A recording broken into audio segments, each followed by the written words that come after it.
ज्येष्ठ लेखक ज्ञानपीठ पारितोषिक विजेते भाऊसाहेब खांडेकर यांच्या पुतळ्याला या ठिकाणी पुष्पहार अर्पण करतील।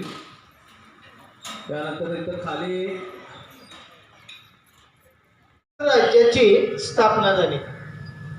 तत्कालीन पंतप्रधान पंडित जवाहरलाल नेहरू यांनी या प्रांताच्या रचनेला या दिवशी मान्यता दिली आणि यशवंतराव चव्हाण हे आपल्या या प्रांताचे महाराष्ट्राचे पहिले मुख्यमंत्री झाले।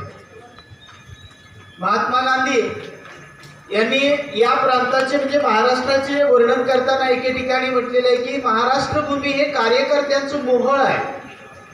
अनेक समाज सुधारक, क्रांतिकारक, संत, ऋषीमुनी यांची भूमी आहे।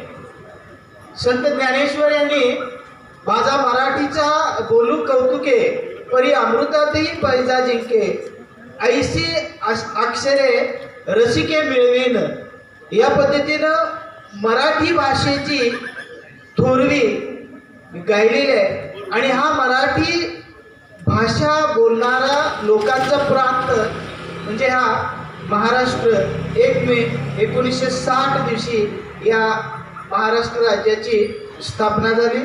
महाराष्ट्र भूमीची वैशिष्ट्य माननीय मुख्याध्यापकाने तुम्हाला सांगितलेले, मी या ठिकाणी ती रिपीट करत नाही। त्याचबरोबर आज आंतरराष्ट्रीय कामगार दिन आहे, ज्याला आपण श्रमिक दिवस असेही म्हणतो। विद्यार्थी मित्र, तुम्हाला माहित आहे की औद्योगिक क्रांती झाली 16व्या शतकामध्ये, युरोप खंडामध्ये औद्योगिक क्रांती झाली आणि कामगार वर्गाचं महत्त्व वाढलं।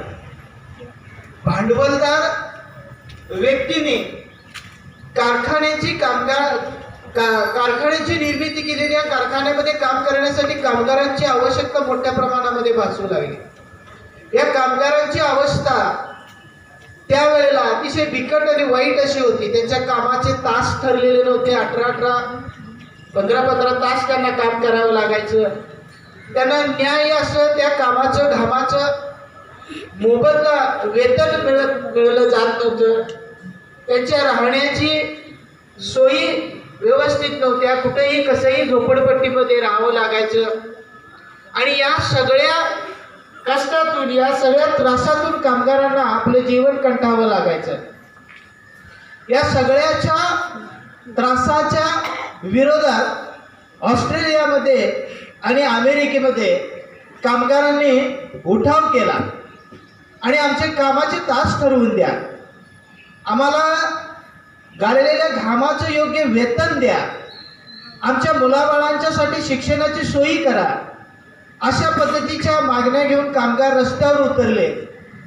आणि त्या ठिकाणी त्या कारखानदारांना, शासनाला या कामगारांच्या न्याय्य मागण्यांची दखल घ्यावी लागली आणि कामगारांचं शोषण थांबवावं लागलं। त्यातून अनेक कामगार नेते उदयास आले। भारताचा विचार करायचा झाला तर नारायण लोखंडे यांनी कामगारांच्यासाठी मोठ्या प्रमाणामध्ये महाराष्ट्रात आंदोलन केलेले आहे आणि या कामगारांना न्याय्य वेतन द्यावं, कामाचे तास ठरवावेत, त्यांना पगारी रजा मिळावी, यासारख्या मागण्या मान्य करून घेण्यात आल्या।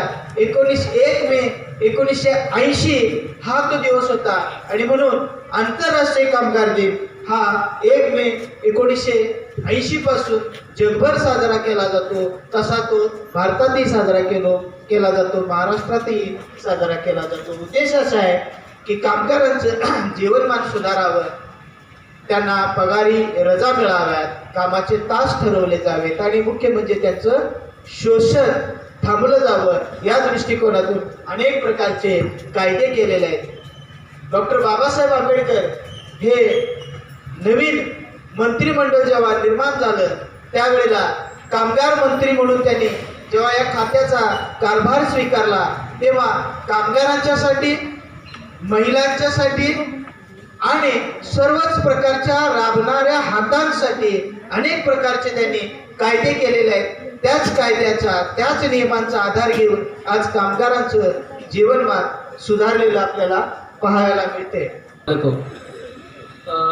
1 मे आज निकालाचा दिवस आहे. सगळ्यांना उत्सुकता